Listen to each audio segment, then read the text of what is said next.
menos 35 años. Este constructo se han añadido, o incluso diversos autores, de acuerdo a lo que han observado con sus pacientes, han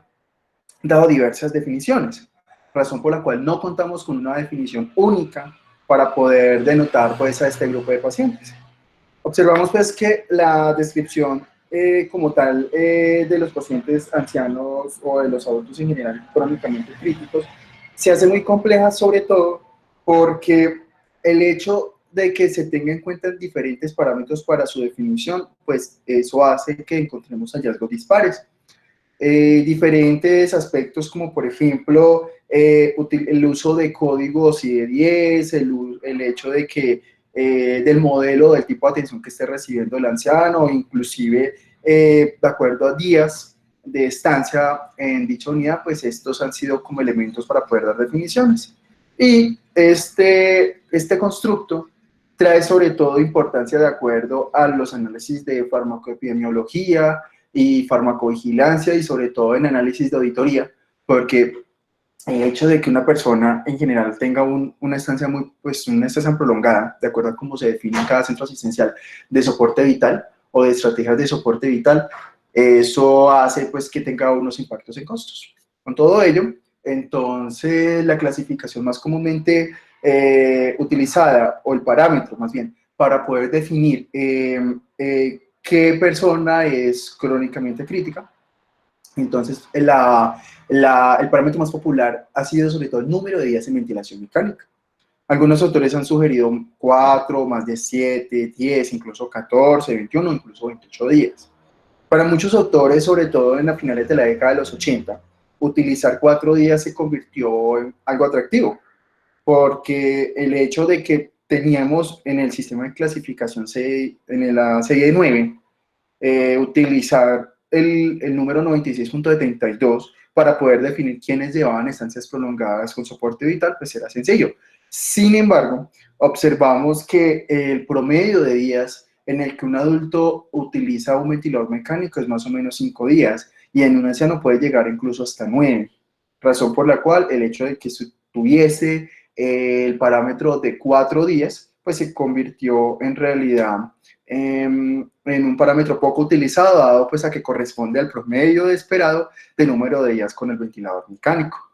Posteriormente se decidieron utilizar un número más amplio de días, 7, 10, 14, ¿sí? Sin embargo, observamos que el problema de utilizar hasta incluso el rango de 14 días es que diversas condiciones que conllevan un estado crítico a un paciente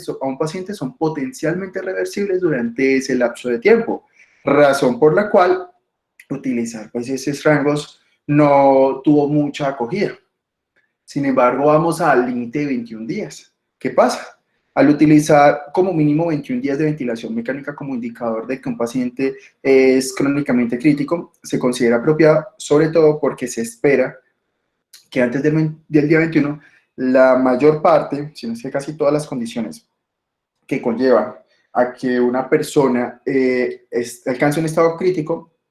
se resuelva, dado pues el curso natural de la enfermedad, o incluso de acuerdo a lo esperado con el tratamiento farmacológico y no farmacológico que se da a este tipo de pacientes. Razón por la cual ya utilizar el rango de 21 días, pues eso hace que nos dé, desde el punto de vista estadístico, una mayor probabilidad de que esa condición sea cronificada. Ahora bien, algunos investigadores han propuesto el hecho de que se utilice una traqueostomía como elemento para utilizar ventilación mecánica continua sin importar número de días, como un indicador de una persona que se encuentra en estado crónicamente crítico. De hecho, en muchas formas, el hecho pues, de tener este criterio se considera apropiado, dado a que si se utiliza un dispositivo de traqueostomía para ventilación mecánica es porque se espera que el destete va a ser difícil, o incluso el acople a ventilación espontánea va a ser demorado. Y la ventaja, digámoslo así, es que existen también codificadores diagnósticos para poder definir, en el caso del paciente con traqueostomía, si fue por alguna condición aparte de una lesión otorrinolaringológica, ¿sí? O por una lesión facial en general. El problema de utilizar traqueostomía como criterio de definición se da sobre todo porque existe una variabilidad significativa entre los criterios de colocación de traqueostomía de acuerdo a los centros asistenciales, a los protocolos utilizados o incluso a los lineamientos publicados. Y además, el hecho de que el paciente tenga una traqueostomía implica una técnica la cual varía mucho entre diferentes profesionales de la salud quienes realizan este tipo de intervención, y que incluso el hecho de cómo se coloca la traqueostomía también es un factor que nos va a incidir en cuanto a qué número de días va a tener este paciente recibiendo atención en una unidad crítica o incluso atención de soporte vital. Razón por la cual actualmente se considera que utilizar este criterio de forma única para poder definir este tipo de pacientes no es la mejor.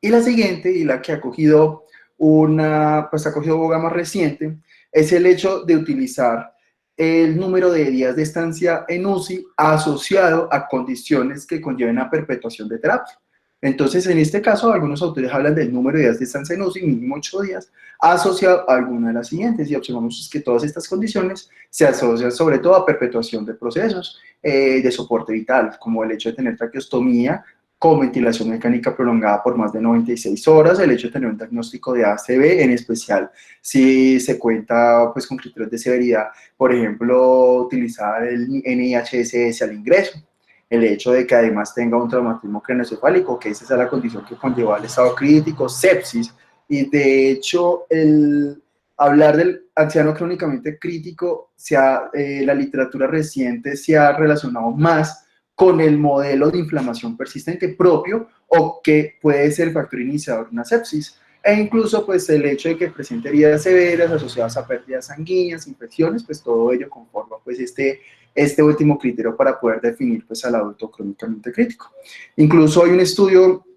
que se publicó hace algún tiempo, hace pocos años, en el cual se compararon dos definiciones de adulto crónicamente crítico. Entonces utilizaron las primeras dos definiciones, la definición por días de ventilación mecánica y la definición por uso de traqueostomía por ventilación mecánica. Entonces se encontró que utilizar el criterio tiempo de ventilación mecánica se observó que es más específico para poder detallar las consecuencias que tienen estos pacientes, e inclusive se habla de que el hecho de que se utilice el criterio de traqueostomía, eso hace que se pierdan pues una cantidad importante de pacientes en cuanto a la definición pues, de esta condición. Sin embargo, se requieren más estudios para poder definir en qué contexto nos estamos moviendo y cómo podemos hacer una definición mejor. E incluso uno de los eventos desafortunados en esto es que no existen elementos paraclínicos o marcadores biológicos que nos permita identificar con claridad qué tipo de pacientes podamos a clasificarlos como crónicamente críticos. Con ello, entonces, sin importar la condición que conlleve la aparición de la enfermedad crónica crítica, observamos que debe entenderse esta entidad como un agotamiento continuo y persistente de las reservas fisiológicas de un paciente que, sin importar la edad y la presencia de condiciones comórbidas, tiene o debe sortear al efecto de una enfermedad grave, en el cual encontramos que esto juega un patrón muy similar al fenómeno de homeostenosis en geriatría. Con homeostenosis, en resumen, lo que tratamos en este concepto es decir, que de una persona en quien se va agotando de forma acelerada o inclusive que tenga muy pocas reservas fisiológicas para poder sostener o una situación estresante, como es en este momento afrontar una enfermedad crítica, y además sobrellevarla hasta el punto de llegar a la curación. Entonces observamos que esta entidad tiene aspectos muy similares en cuanto a las consecuencias desde el punto de vista de lidiar con agentes estresores. Y de hecho se habla de que la poca sobrevida que tienen estos pacientes y el pobre desenlace funcional se debe sobre todo pues a ese agotamiento hasta niveles ínfimos de dichas reservas. Ahora bien, aunque es importante mencionar también que desde hace algún tiempo, incluso más o menos 20 años, 18 años, se ha tratado de esquematizar mejor ese modelo conceptual y clasificarlo en categorías. Por ello, algunos autores como Madrid y otros, Carson y otros han establecido diferentes categorías de pacientes que requieren soporte vital prolongado, en el cual se han denominado tres. El primer grupo de pacientes es estos pacientes quienes presentan falla aguda y posiblemente reversible de un único órgano, y de hecho el ejemplo que ellos tienen es sobre todo el paciente quien entra a falla ventilatoria aguda por EPOC. Sin embargo, no todos los pacientes con EPOC y entran en falla respiratoria pueden entrar en esta definición, sobre todo porque algunos de estos ancianos, sobre todo, presentan ya una insuficiencia ventilatoria crónica, en el cual simplemente hubo algún evento estresor que conllevó a menor capacidad pues, para afrontar y pues conllevó a la situación aguda, a la situación crítica. Sin embargo, pues primera categoría se menciona comúnmente y es importante tenerla en cuenta. La segunda categoría es de paciente que entra a fallar aguda de uno o más órganos o sistemas orgánicos incluso, en quien, si bien se espera recuperación, esa recuperación es prolongada. Entonces, ejemplo, un paciente que presenta traumatismo severo, con compromiso en perfusión de órganos o inclusive pérdidas agudas sanguíneas que conllevan, por supuesto, pues a un deterioro en múltiples sistemas, y en quien daba esa disminución de reservas, y sobre todo en el anciano, pues eso hace que la recuperación de los tejidos y órganos sea más demorada. E incluso pacientes con sepsis, sobre todo pacientes con sepsis, si bien ya no se habla de sepsis severa, pero el modelo conceptual nos sirve. Entonces, hablar de pacientes quienes ya estén en shock séptico, podrían entrar, sobre todo si a mayoría, a esta segunda categoría de pacientes. Y tenemos a esta tercera categoría que es muy controversial, y es un paciente que entra falla claramente irreversible de un sistema orgánico. Por ejemplo, un paciente que tiene una fractura cervical, desarrolla cuadriplegia, pero este paciente muy probablemente requiera soporte ventilatorio continuo o incluso prolongado, y esto también va a traer una serie de consecuencias, y es que en caso de que llegue a sobrevivir, las limitaciones funcionales van a ser bastante bárbaras. E inclusive esa tercera categoría para algunos, hablamos de que existe discusiones porque no requiere igual intensidad de intervenciones intensivas durante fases agudas y subagudas, pero si llega a sobrevivir al contexto agudo, pues las intervenciones subagudas más crónicas son las que van a jugar un peso, y por supuesto ahí es donde va a tener en cuenta algunos otros aspectos ya como tal, en cuanto hablemos del anciano, que necesita ser trasladado a un modelo de atención diferente y necesite, dado pues a su dependencia funcional total, ser institucionalizado. Entonces, ya con todo esto, es importante mencionar que la enfermedad crítica crónica no es simplemente una extensión de una enfermedad crítica aguda. Más bien, vale mencionar que esto es un síndrome complejo que se caracteriza por cambios en diferentes puntos, cambios metabólicos, cambios neuroendocrinos, cambios neuropsiquiátricos, incluso cambios inmunológicos. Y observamos que en términos generales los ancianos crónicamente críticos en su gran mayoría han presentado episodios repetidos de choque o incluso infección en la unidad de cuidado intensivo, razón por la cual es donde se tiene en cuenta la adopción del término inflamación persistente en estos casos. Ahora bien, en cuanto a prevalencia, incidencia y factores de riesgo, es importante que definir prevalencia e incidencia ha sido muy complejo, sobre todo porque no existen elementos o definiciones concretas para poder decir que una persona o que un anciano es crónicamente crítico. Por tanto, pues ahí juega una dificultad. También vale mencionar que la prevalencia de esta condición va en Estados Unidos en alrededor de entre 100.000 y 250.000 pacientes en total para ese país. Ten en cuenta pues, que Estados Unidos es un país de más o menos 200 millones de personas, un poco más. Y además la prevalencia más elevada de este tipo de pacientes se encuentra en los pacientes quienes son los viejos de mediana edad. Y encontramos que son pacientes entre 75 y 79 años, no son ancianos jóvenes, son simplemente en la categoría ancianos o en inglés old, y observamos que la prevalencia va en este grupo de pacientes de alrededor de 82 por cada 100.000 habitantes de ese grupo etario. Y observamos que hasta 5 a 10% de los pacientes ingresados a la UCI van a ser pacientes críticos crónicos. Y a pesar de que existen algunos elementos, como por ejemplo hablar de una persona que tenga lesión renal aguda, un paciente que tenga marcadores de respuesta inflamatoria, entre otros, que en algunos estudios han permitido indicar que tienen mayor probabilidad de progresar a una condición crónica crítica, desafortunadamente no existen herramientas de predicción al ingreso de un anciano quien llega a urgencias con una condición crítica para poder definir que efectivamente se va a convertir en uno y que tenga una adecuada reproducibilidad y validez. Ahora bien, entonces observamos que existen diferentes condiciones o entidades que conllevan la estancia prolongada en UCI. Observamos que la mayor parte de estos casos se da sobre todo por condiciones desde el punto de vista respiratorio, seguido después por condiciones cardiovascular, metabólicas asociadas a más sepsis, asociadas a condiciones hemodinámicas o inclusive ya procedimientos quirúrgicos como cirugía de gastrointestinal o digestiva o incluso el rechazo agudo de trasplante o condiciones otorrinolaringológicas van a jugar también un papel para que esa sea la entidad que conlleve a la situación crítica y que además conlleve también a la perpetuación de dicho proceso. Entonces aquí observamos que la que juega, pues este es un estudio que se publicó en un país europeo, la que más comúnmente pues, se llevó en relación fue la falla respiratoria. Sin embargo, están todas estas otras condiciones, la falla renal juega un papel menor respecto a las demás, sin embargo, pues es importante tener en cuenta que todas estas entidades en algún momento, sobre todo en un anciano, van a jugar un papel. Ahora bien, en cuanto a factores de riesgo para el desarrollo de enfermedad crónica crítica, entonces encontramos que existen algunos factores que son comúnmente mencionados como la edad, la presencia de condiciones comórbidas, sobre todo en número y también a diversas condiciones específicas, aspectos genéticos y congenéticos, entonces ahí ya nos vamos a marcadores como la longitud telomérica o inclusive hablamos de la capacidad pues, de funcionamiento de las mitocondrias, cuando hablemos de mitornesis, y también aspectos como la severidad de la enfermedad que conllevó a su estado crítico, el tipo de enfermedad y el manejo que se le da, pues también son factores importantes. En cuanto a precipitantes de enfermedad crítica aguda que van a jugar un papel, entonces los tres más importantes son la sepsis, la presencia de lesión pulmonar aguda y el trauma,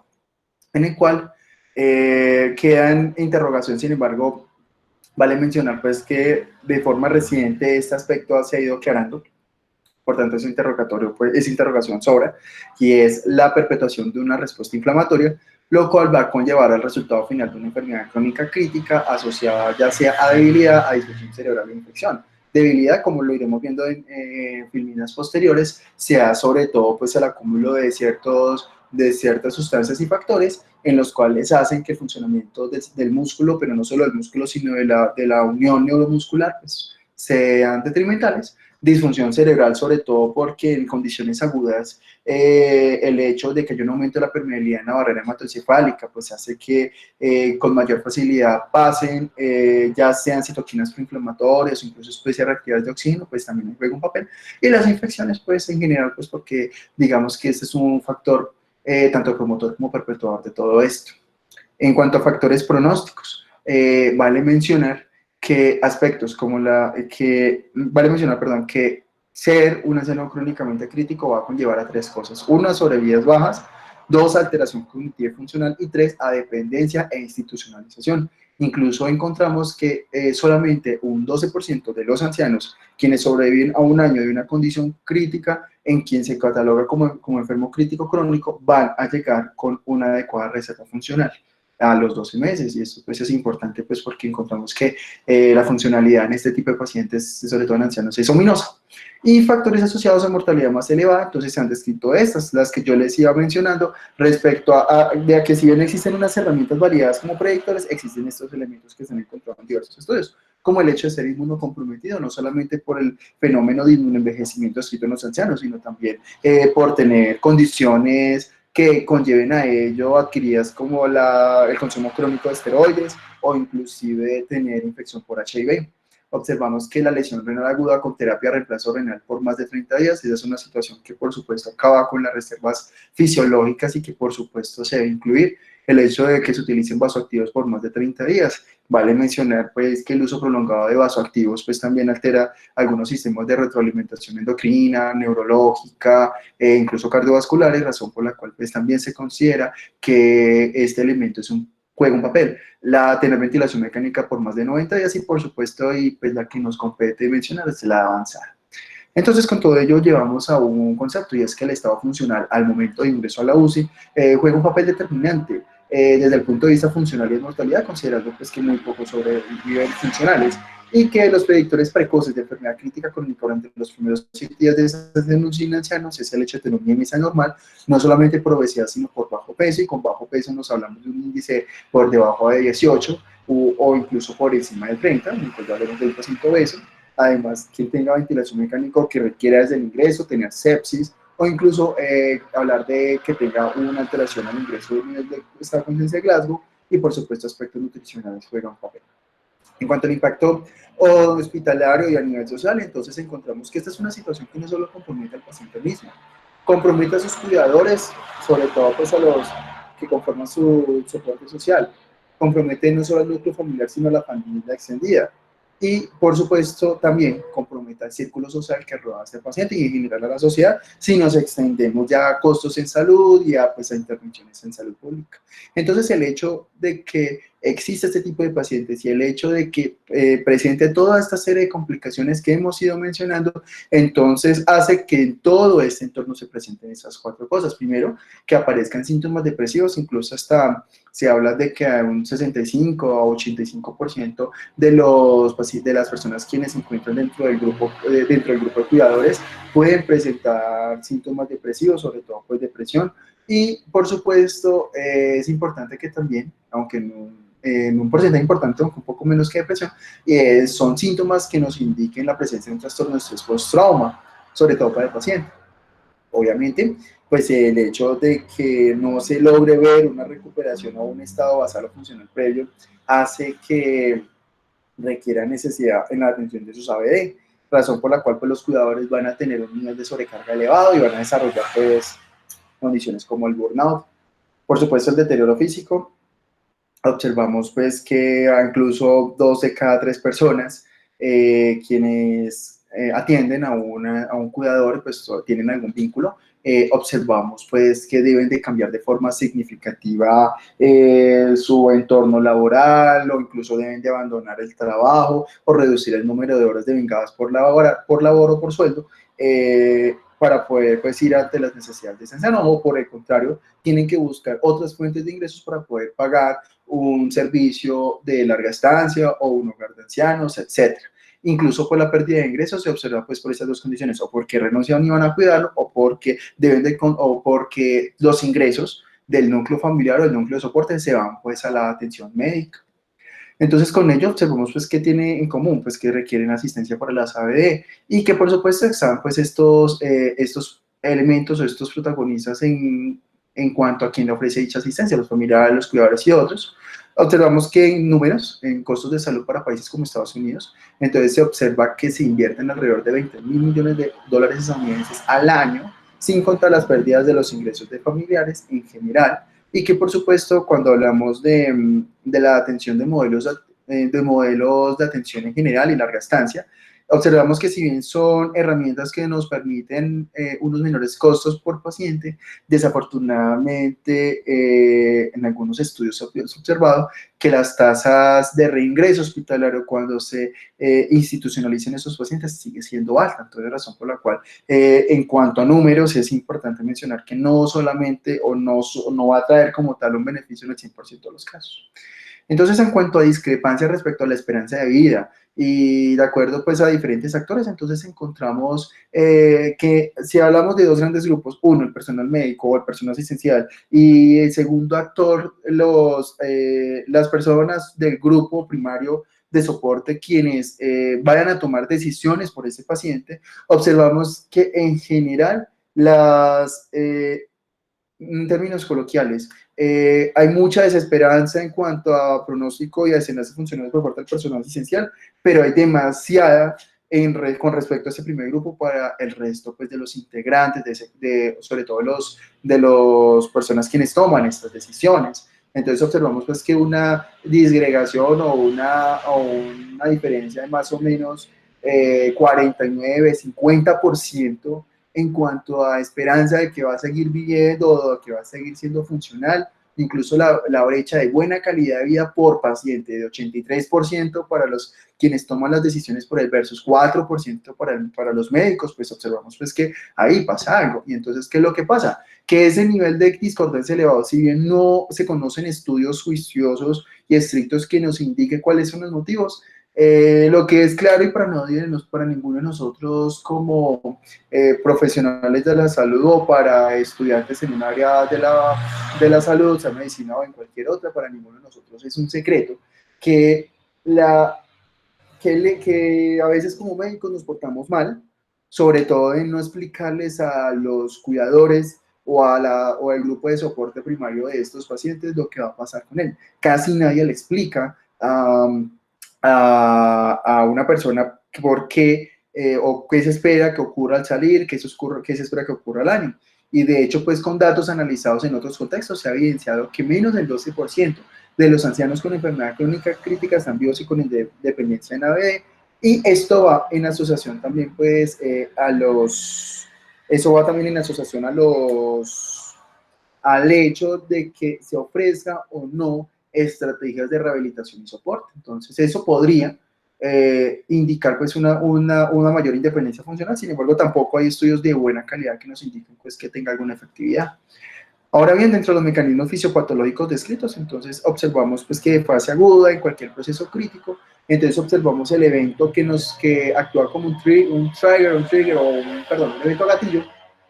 el cual pues esto hace que conlleve como tal a la liberación de citoquinas inflamatorias y con ello pues conlleva un estado inflamatorio o la inflamación. Y pues eso hace, pues como les iba comentando hace algunos minutos, pues que el hecho de que haya un aumento en la producción de citoquinas y que esas citoquinas pasen por la barrera hemotoencefálica, pues eso va a conllevar a disfunción cerebral asociada con daño a nivel endotelial, pues vascular cerebral, también alteraciones en la producción de neurotransmisores o inclusive aumento en la producción de neurotransmisores excitotóxicos y por supuesto en fases posteriores de enfermedades donde hablamos ya del paciente crónico crítico, entonces observamos que puede ocurrir una respuesta antiinflamatoria compensada o incluso fenómenos como apoptosis, pérdida de células del sistema inmune, tanto innato como adaptativo, y por supuesto lesión axonal, ya sea microvascular inflamatorio, y esto conlleva pues a la presencia de debilidad muscular, ya sea por la presencia de neuropatía o miopatía, situaciones que encontramos de forma relativamente común, o más bien muy común, en los ancianos en la unidad cointensiva. Ahora bien, entonces se han propuesto diferentes formas de medir o de ver cómo se da esa progresión de enfermedad crítica de aguda a crónica. Entonces observamos que en la enfermedad crítica aguda observamos que aún continúa la secreción activa pues, de las hormonas, sobre todo las originarias de la hipófisis, y que por supuesto esto va a tener, si bien actúa desde el punto de vista central de forma adecuada, observamos que ya en los órganos efectores endocrinos o en los blancos endocrinos, pues va a haber un efecto hormonal más bien bajo, lo que se denomina organoresistencia, y con ello, pues esto va a conllevar un retardo como tal de procesos anabólicos, a una supresión de la respuesta inmune o incluso a una mejoría del estado hemodinámico, pues asociado pues a las reacciones agudas pues, que tiene un organismo y además pues una reducción en gasto energético, comillas. Sin embargo, pues esto, pues que en general pues va sustentado de fenómenos inflamatorios en quienes si se logra una adecuada recuperación a través de intervenciones médicas o de otro tipo, esto va a llevar pues a la recuperación. Pero en caso de que no se resuelva ni el proceso inflamatorio, ni el proceso crítico, ni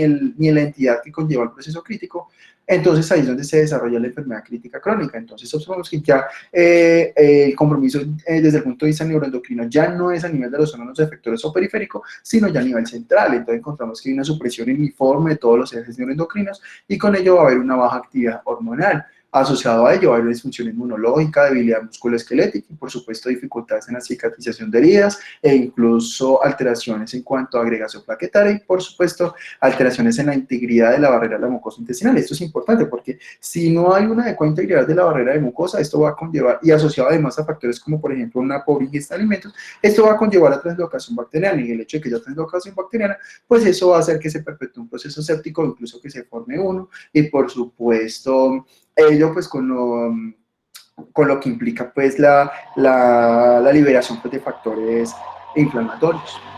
Con ello, entonces,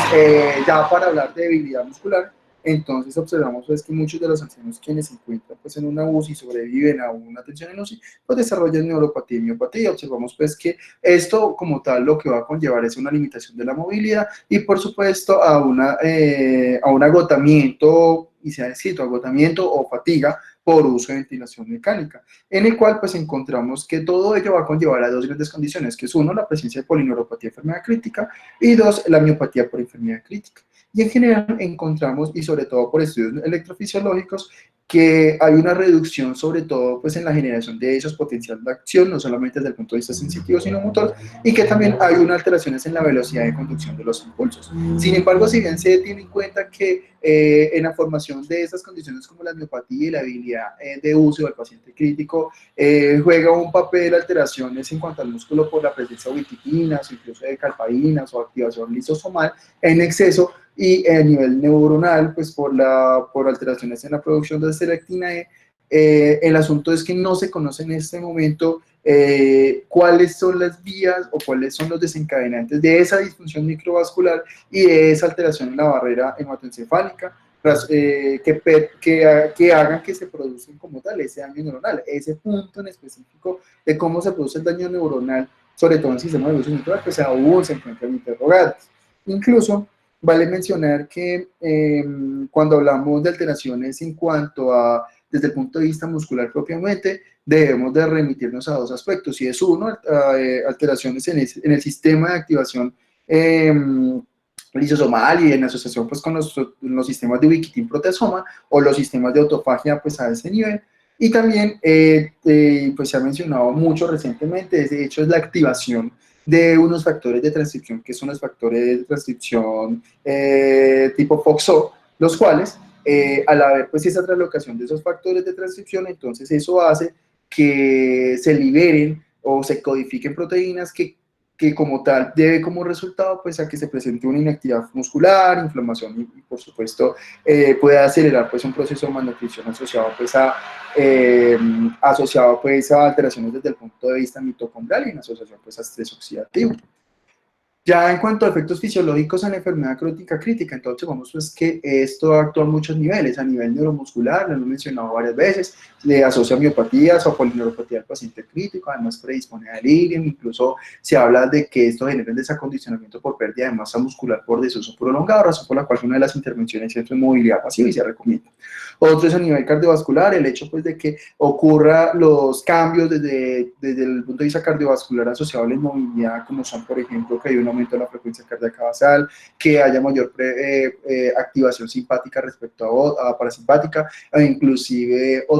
cambios desde el punto de vista de distribución de líquidos en los diferentes espacios, pues esto nos va a conllevar a la final a que se produzca insuficiencia cardíaca en muchos de estos pacientes. Además de ello, a nivel respiratorio se encuentra pues la debilidad diafragmática, sobre todo pues inducida por el ventilador, pues lo que hemos hablado pues que conlleva un desacondicionamiento, y además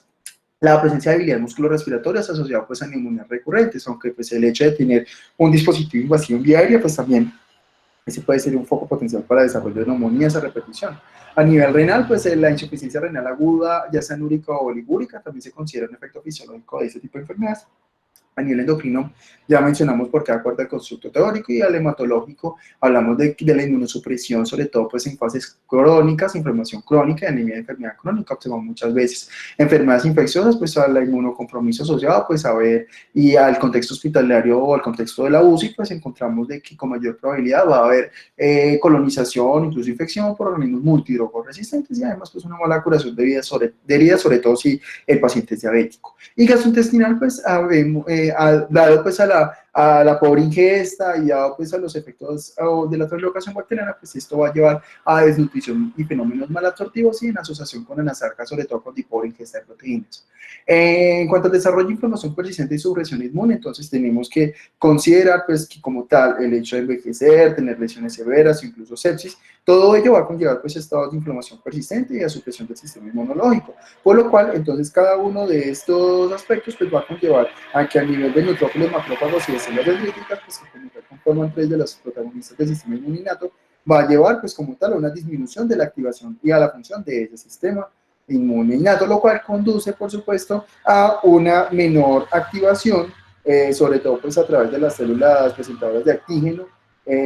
como serían los macrófagos y las células dendríticas, a una menor activación pues, de los linfocitos B, que son quienes producen anticuerpos, y a los linfocitos T, ya sea los helper o los seguidores, que son los CD4 positivos, y a los citotóxicos, que son los CD8 positivos. E incluso de forma indirecta se podría comprometer la formación de células de memoria, dado pues a que hay pobre presentación antigénica. Con ello, pues llegamos al segundo punto, que es la depresión y la menor activación de las células B y T. Y en conjunto todo esto va a conllevar, por supuesto, dado a que hay alteración del sistema inmunitario por menor fagocitosis del neutrófilo y menor liberación de las especies reactivas de oxígeno por el macrófago, a una supresión inmunológica. Y de hecho, el hecho de que haya supresión inmune va a conllevar, por supuesto, una menor eliminación de bacterias, virus o incluso de otros detritos celulares. Y con ello va a llevar una liberación en curso, una liberación continua de mediadores inflamatorios, lo cual va a conllevar a inflamación persistente. Ahora bien, teniendo en cuenta algunos constructos o modelos conceptuales en asocio al paciente anciano séptico, entonces encontramos el modelo de síndrome, inflamación, inmunosupresión y catabolismo persistente, en el cual pues encontramos pues en esta línea del tiempo versus factores antiinflamatorios y proinflamatorios, teniendo en cuenta un evento índice, como en este caso sería la sepsis. Entonces observamos que en algunos casos el hecho de que ocurra una muerte temprana se da sobre todo porque se desarrolla falla orgánica múltiple, y esto va a ser secundario a la fase aguda hiperinflamatoria propia de la sepsis, el cual pues conlleva pues por supuesto a desenlaces adversos. En este cursor de color púrpura observamos pues que después de que ocurre esta elevación de esos factores inflamatorios, pues asociados ya a tratamiento médico, incluso a la acción del sistema de defensas, pues va a conllevar, entre comillas, a una normalización como tal, pues de esos factores inflamatorios. Y entonces ahí, en la línea azul, como podemos observar, esa es la franja de homeostasis inmune, e incluso muchos de los pacientes quienes desarrollen respuesta inflamatoria sistémica que conlleven, por supuesto, a sepsis, o que se asocia a sepsis, entonces va a tratar de conllevar precisamente a que al terminar pues este proceso crítico va a llegar a esta homeostasis inmunológica hasta llegar a una recuperación rápida en muchos casos, en el cual pues por supuesto encontramos un estado catabólico, el cual puede persistir, y además una inmunosupresión persistente pues asociada. Todo ello va a conllevar pues en estos casos, o en muchos de estos casos, a ingreso a larga estancia, a pobre calidad de vida, o incluso una muerte indolente, aunque en menor cantidad de casos. Sin embargo, observamos que también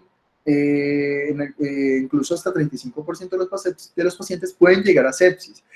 pueden no llegar a una falla orgánica múltiple, o pudiendo llegar a ella, van a conllevar a un fenómeno de inmunosupresión, el cual aquí pues ya no hablamos como tal pues de que ocurra pues el CIRS, sino hablamos de la aparición del síndrome de respuesta antiinflamatoria compensatoria, el cual nos va a conllevar también pues a detrimento desde el punto de vista funcional, y también a inmunosupresión progresiva, en el cual cuando ocurren estos desbalances, esto ya sea por la franja púrpura que les mostré o por la franja naranja que les mostré, entonces ahí es donde estamos hablando de la conformación como tal de la enfermedad crítica crónica en el contexto del paciente séptico. Ahora bien,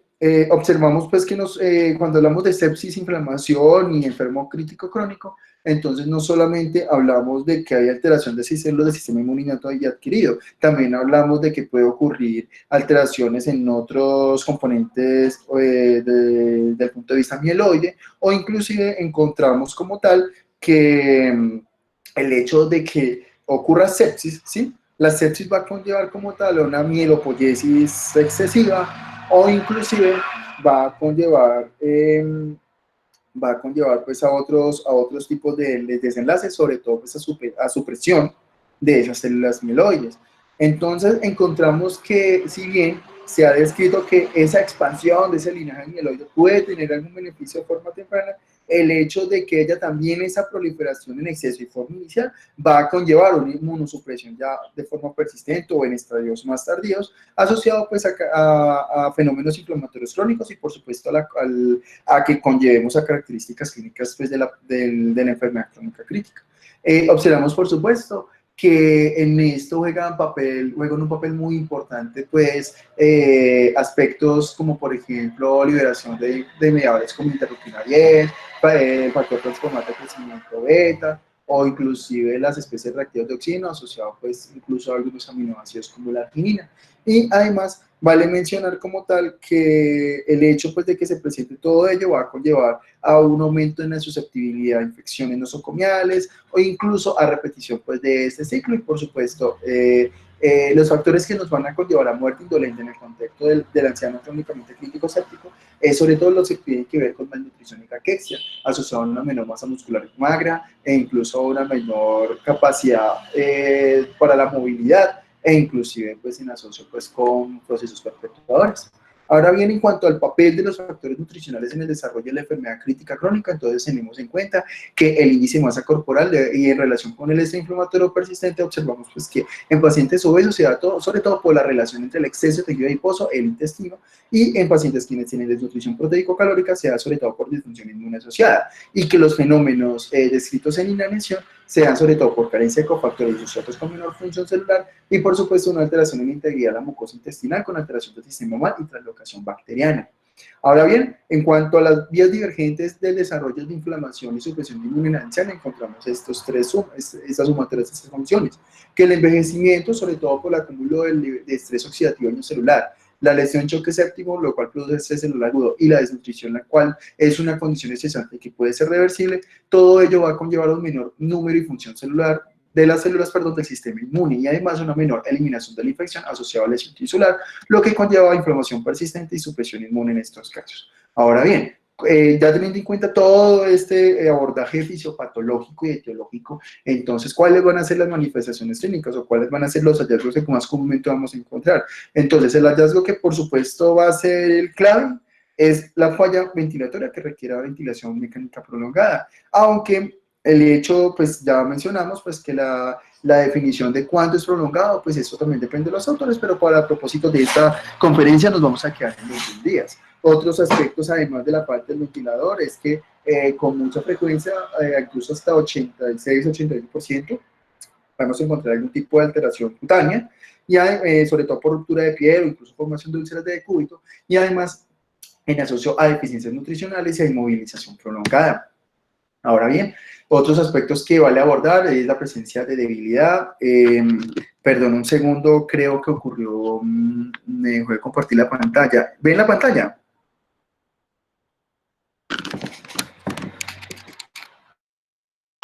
No, en este momento no.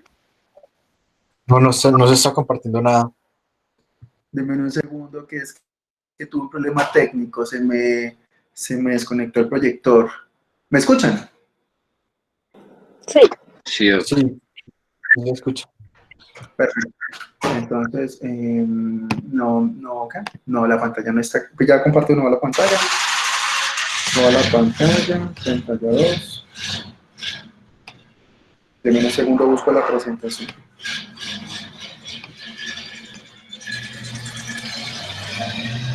Deme un segundo.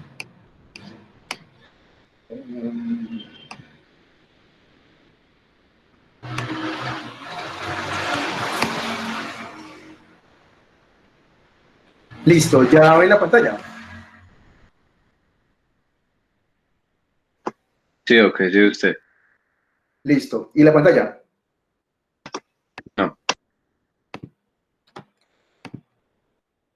Una pestaña en Chrome, toda la pantalla, una ventana, toda la pantalla, listo. Pantalla 2, compartir. ¿Ahora? Ahora sí. Listo, sigamos. Entonces, en cuanto a manifestaciones clínicas, ya les fui mencionando, es importante mencionar también que la presencia de debilidad profunda en estos pacientes es importante, ¿sí? Y por supuesto que existen alteraciones en la composición corporal que se observan en ellos, como pérdida de masa corporal, incrementos de la adiposidad asociada a Nansarca. Vale mencionar también que existen algunos cambios desde el punto de vista neuroendocrinos, los cuales no solamente van desde el punto de vista de menor liberación de hormonas hipofisiarias, sino también el hecho de que todo ello a la final pues conlleva a alteraciones en su estado anabólico. Vale mencionar pues que la Nansarca, dado pues a la alteración en el balance proteico, es importante, y por supuesto la vulnerabilidad incrementada de infecciones pues asociadas pues a la disfunción inmunológica que ya les mencioné, también la disfunción cerebral asociada a coma, delirium es importante, por eso se menciona. En cuanto a problemas específicos en pacientes con con estancia prolongada, encontramos uno, la dependencia del ventilador, el cual se asocia a neumonía o incluso a reducción de las defensas inmunológicas y por supuesto pues a la formación de organismos o al encontrar organismos multiresistentes. La disfunción cognitiva se da sobre todo pues, a lesiones neurológicas, sepsis, incluso por sedación y alteración del ciclo sueño-vigilia. Debilidad muscular sea por alteración de la función y atrofismo de los músculos. Trastornos endocrinos por disregulación hormonal, inclusive por la producción o secundaria a la acción de hormonas tiroideas, corticosteroides, o incluso la ADH, catabolismo, anabolismo o una alteración en esa relación. Malnutrición por deficiencias nutricionales y por trastornos del aparato digestivo, anasaca por fuga capilar y rotura de piel por reposo en cama, inmovilización y malnutrición y por supuesto distrés, pues porque estos pacientes con mayor facilidad van a estar expuestos a situaciones que produzcan dolor, disnea, ansiedad, incluso depresión. En cuanto a desenlaces en pacientes con enfermedad crítica crónica, entonces encontramos lo siguiente. Encontramos que más o menos entre un 30 a 53% de estos ancianos van a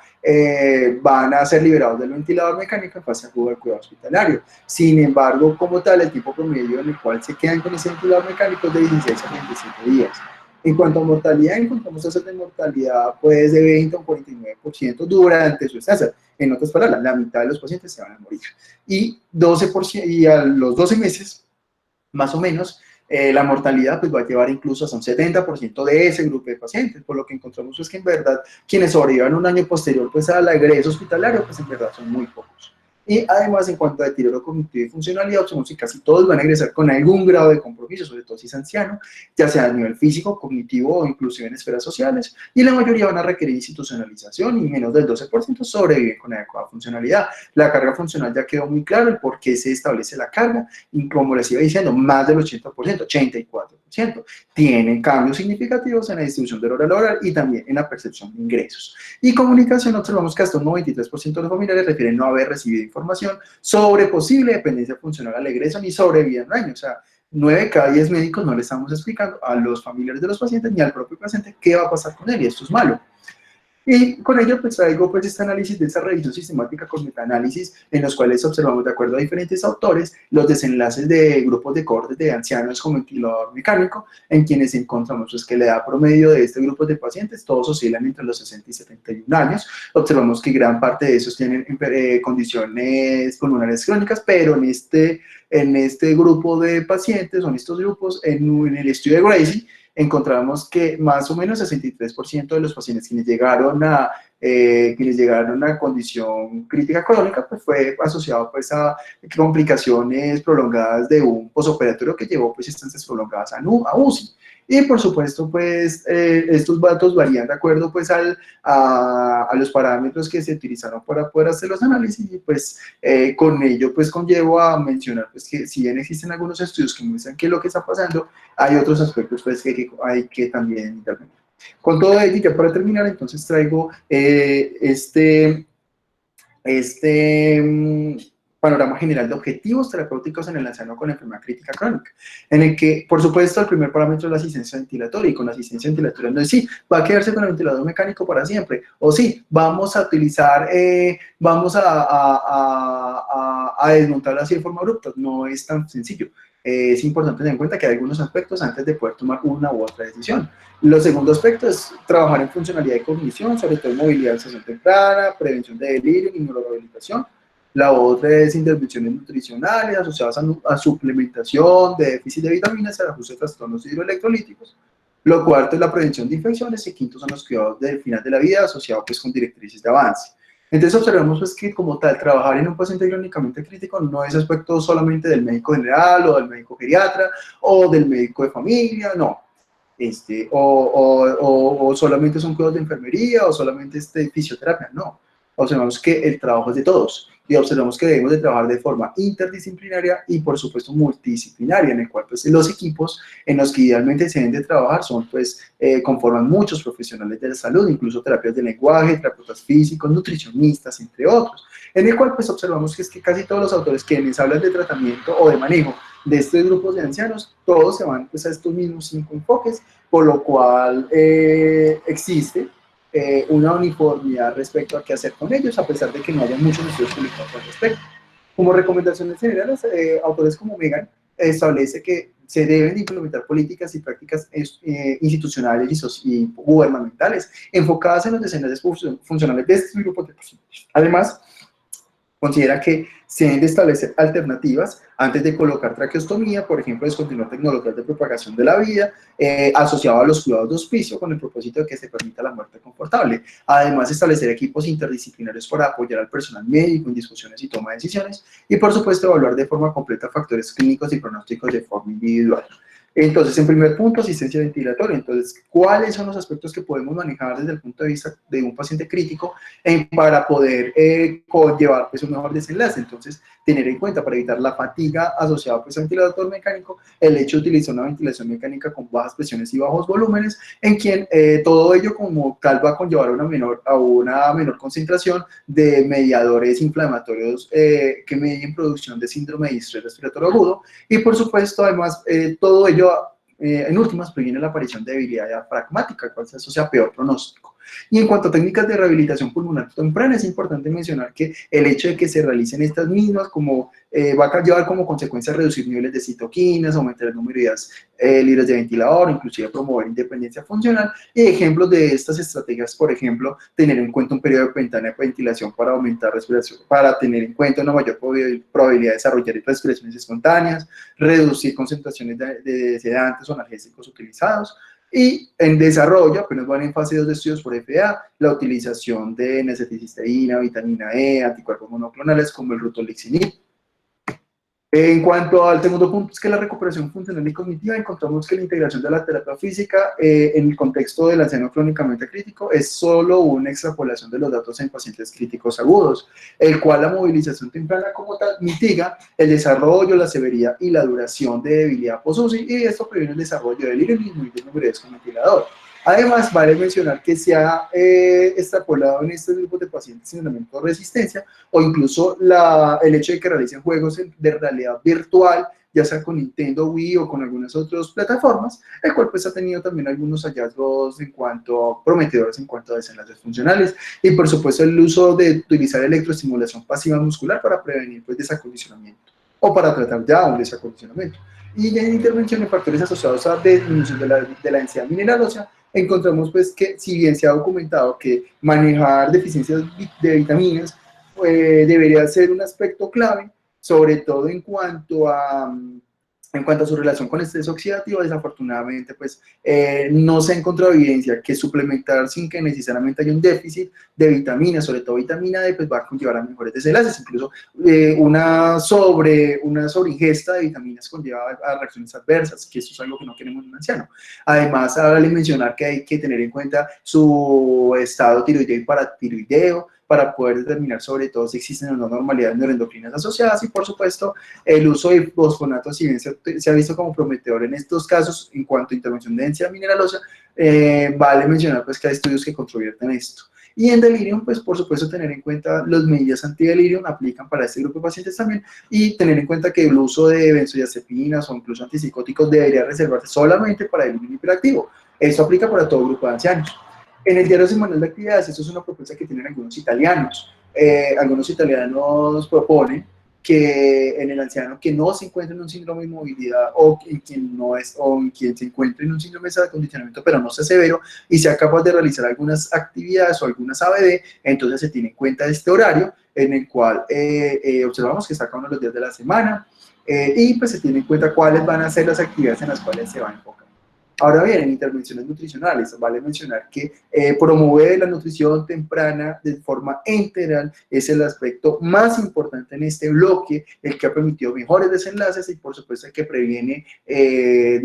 la formación pues, de todos estos factores inflamatorios a la larga. Entonces observamos que la asistencia nutricional es esencial, en el cual debemos de evaluar utilizando datos antropométricos, parámetros bioquímicos e instrumentos. Con bioquímicos hablo de tener en cuenta un hemograma, una albúmina, prealbúmina,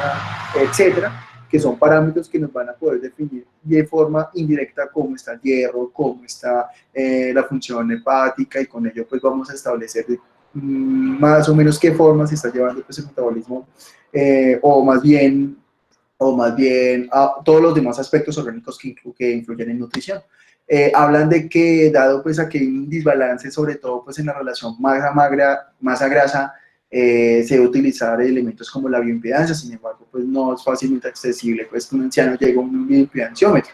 En cuanto al aporte calórico adecuado, observamos pues que, así como en otros grupos de pacientes, sobre todo pues en el grupo de ancianos inmóviles, hablamos de que al menos deben de garantizarse 25 kilocalorías kilo día ajustado a peso seco. Y debe preservar la alimentación a través del gastrointestinal porque esto va a conllevar a que haya un estímulo trófico de los enterocitos, reduciendo así la translocación bacteriana y manteniendo los fluxos de secreción hormonal, sobre todo insulina, aunque también de grelina y de leptina. Y se ha observado que tener unos niveles adecuados de grelina y leptina se asocia con una menor perpetuación de estos factores inflamatorios persistentes. En cuanto al aporte proteico, sobre todo para compensar el estado hipercatabólico, entonces se recomienda inicialmente llevar a 1.2 gramos kilo día de proteína y titular hasta 1.5 gramos kilo día. Sin embargo, pacientes quienes presenten condiciones de perpetuación hipercatabólica como terapia de reemplazo hormonal, úlceras de cúbito, lesiones por presión u otras condiciones asociadas a pérdidas nitrógenas como una altogastopunostomía, se recomienda aumentar la ingesta de proteínas al menos 2 gramos kilo día. Y por supuesto, para monitorizar la tolerancia se encuentran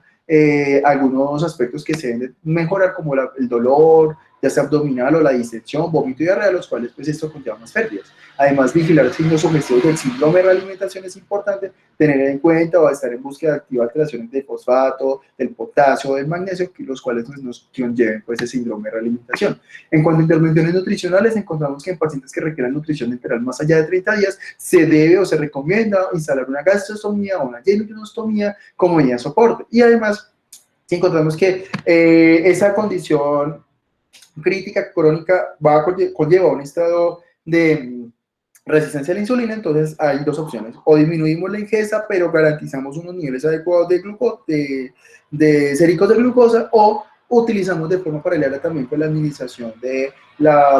insulina. Entonces, todo ello, ¿por qué? Porque se ha observado que el control del hiperglucemia inducible va a reducir mortalidad, disminuir la producción de especies reactivas, se asocia a menor lesión tisular oxidativa y, por supuesto, a menor disfunción endotelial y a menos apoptosis de las células de la pancreática. Y es importante mencionar que se debe realizar la evaluación de la terapia de lenguaje post-extubación, sobre todo para adoptar medidas de prevención de aspiración y, por supuesto, determinar si el paciente presenta o no disfagia. Como mencioné, la suplementación con vitaminas no tiene impacto en desenlaces, más bien nos lleva a un riesgo de hipervitaminosis. Y el uso de anabólicos como la oxalontrona, la testosterona, los factores o la hormona de crecimiento, inclusive muchos, más de 5 pacientes en algún momento, sobre todo en endocrinología, me han consultado que si administrar factor de crecimiento los podría ayudar a salir de esa condición crónica crítica, o inclusive en el paciente sarcopénico o con fragilidad que evidencia hay. Entonces, vemos que ninguno de estos grupos de pacientes se va a beneficiar de forma grata el utilizar pues todos estos agentes anabólicos. Ninguno de estos va a mejorar masa ni fuerza muscular. Bueno, en pacientes frágiles sarcopénicos sí se puede observar una mejoría en cuanto a algo de atrofismo muscular, pero no se asocia a mejores desenlaces funcionales. En este grupo de pacientes crónicamente críticos no mejora desenlaces funcionales de igual forma, y esto es lo que nos va a conllevar a la final, es un aumento de la resistencia a la insulina y de mayor mortalidad. Y por supuesto, la administración de leptina o grelina para modulación de esa respuesta inmunológica, si bien es algo promisoro, se requieren más estudios. El cuarto aspecto es prevención de infecciones, sobre todo determinar condiciones especiales que favorezcan riesgo de infección, como alteración de las barreras cutáneas o la exposición a patógenos más virulentos, y con ello entonces, no solo en hospitales y en centros de larga estancia, sino también en la casa, en el domicilio, se deben de tomar algunas medidas protocolizadas como el lavado de manos estricto, aislamiento, remoción oportuna de catéteres innecesarios, incluso restricción del uso de antibióticos a situaciones realmente necesarias, o incluso cuidados en la piel para evitar úlceras por decúbito y también para mantener integridad cutánea per se. Y finalmente, entonces menciono los cuidados al final de la vida y directrices de avance, el cual se debe reconsiderar el modelo curativo versus paliativo en el anciano que no responde, mencionando que no son dos aspectos o dos modelos de atención que son dicotomizados, sino que es un continuum entre atención curativa y atención paliativa, el cual pues todos debemos de tener claro. Y por supuesto, todo ello va a ir de la mano con conversaciones activas con el paciente y con la familia durante su evolución clínica. Además, los casos complejos pues se deben de remitir a comités de ética institucionales para tomar la mejor decisión, y se debe incluir dentro de la planeación de los servicios de hospicio, incluso de forma temprana, porque desafortunadamente solo 30% de los ancianos crónicamente críticos reciben servicios de hospicio en menos de 3 días antes de morir, y esto es un aspecto muy grave. Y dentro de los principios para otorgar esos cuidados es la comunicación continua, sensible, efectiva y empática, lo cual se acompaña o se debe acompañar de soporte psicológico, emocional y espiritual al paciente y a las familias. Y en cuanto cuanto a acciones preventivas, existen listas de chequeo ya establecidas. Solo mencionaré de forma rápida tener en cuenta qué pasa si ocurre una estancia prolongada, si es anciano, etcétera. Entonces ahí es donde se habla de que desde primeros días de atención en la unidad de cuidado intensivo ya se tiene que tener en cuenta la modificación de los objetivos de cuidado. En este caso observamos que también el reconocimiento de los pacientes, el reconocimiento temprano de los pacientes quienes van a ser probablemente usuarios o van a ser probablemente clasificados como enfermo crítico crónico, sobre todo el anciano. Observamos cuáles son, establecemos en esa lista de chequeo objetivos de comunicación, en el cual en general un anciano en UCI, lo que se tiene que tener en cuenta después de una evaluación geriátrica multidimensional es determinar si desde un primer momento se amerita una atención en UCI. Si amerita atención en UCI y es llevado a una unidad de cuidado intensivo, se tiene que evaluar la respuesta clínica en los siguientes 2 a 3 días. Y después de esos 2 a 3 días, entonces se define si la condición va a progresar o no, teniendo en cuenta estos indicadores, y si va a continuar, pero de forma no idónea, que es que conlleve pues a muerte rápida o a que conlleve pues a que sea un anciano críticamente crónico. Entonces ahí se debe tener en cuenta pues la modificación de algunas conductas médicas. También el diseño psicológico es importante tenerlo en cuenta en todos los actores pues en todos los actores en la atención de este tipo de pacientes, inclusive tener en cuenta cómo intervenir en los desarrollos neuropsiquiátricos. Incluso algunos hablan de que se debe realizar neurorehabilitación posterior pues, a una estancia prolongada en UCI en el anciano, con el propósito de conservar algunas funciones cognitivas que nos puedan conllevar a tener algo de funcionalidad. Y por supuesto, evaluar la carga sintomática también es muy importante, y la disfunción orgánica múltiple. Entonces, teniendo en cuenta pues estas listas de chequeo y teniendo en cuenta que existen muchas cosas por hacer, mi invitación pues al terminar esta charla es sobre todo a que, primero, que sepamos que existen estos pacientes. Segundo, que nos vayamos quitando el chip de que atención y cuidado crítico sin importar la edad es solamente curar. Y sin importar la edad, el chip debe ser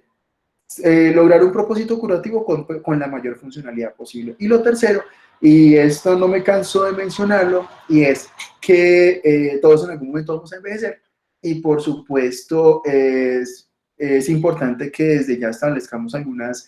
medidas pues para que el envejecimiento de todos nosotros sea lo más saludable posible. Es decir, es una invitación a que hagan más actividad física, a que se tomen acciones preventivas en cuanto a condiciones comórbidas potenciales que vayan a desarrollar, y con ello entonces cuando lleguen pues a edades avanzadas pues no estén pues candidatos o que no tengan condiciones que vayan a predisponerlos pues a este tipo de cosas, como este tipo de pacientes que hemos estado hablando. Y termino mencionando la siguiente frase: en algún lugar algo increíble está esperando para hacer conocido. Frase pues dicha en una conferencia por Carl Sagan, y les agradezco a ustedes por la invitación.